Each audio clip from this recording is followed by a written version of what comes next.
বন্ধুরা, আজকের ভিডিওতে আমরা একান্তর কোণ বা অল্টারনেট অ্যাঙ্গেল কাকে বলে সেটি নিয়ে আলোচনা করব। তো সংজ্ঞাটা আমরা কি দেখতে পাচ্ছি, যখন দুটি সমান্তরাল সরলরেখাকে অপর একটি সরলরেখা বা ছেদক ছেদ করে তখন ছেদক ও সমান্তরাল সরলরেখাদ্বয়ের বিপরীত পার্শ্বে অবস্থিত কোণ দুটির পরিমাণ সমান হয়, এদের পরস্পর একান্তর কোণ বলে। তো চিত্রের সাহায্যে আমরা যদি সংজ্ঞাটা বুঝে নিই তাহলে এরকম হবে। সংজ্ঞাতে কি বলা আছে, যখন দুটি সমান্তরাল সরলরেখাকে অপর একটি সরলরেখা ছেদ করে। দেখো এখানে দুটো সমান্তরাল সরলরেখা এবি আর সিডি নিয়ে নিয়েছি, আর একটা সরলরেখা সিএফ যেটা সমান্তরাল সরলরেখা এবি আর সিডি কে ছেদ করেছে।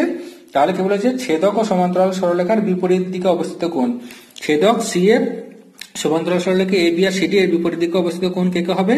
দেখো এই কোণটা আর এই কোণটা বিপরীত দিকে অবস্থিত, এর নিচের দিকে এর উপরের দিকে এরা পরস্পরের একান্তর কোণ, এরাও কিন্তু পরস্পরের একান্তর কোণ।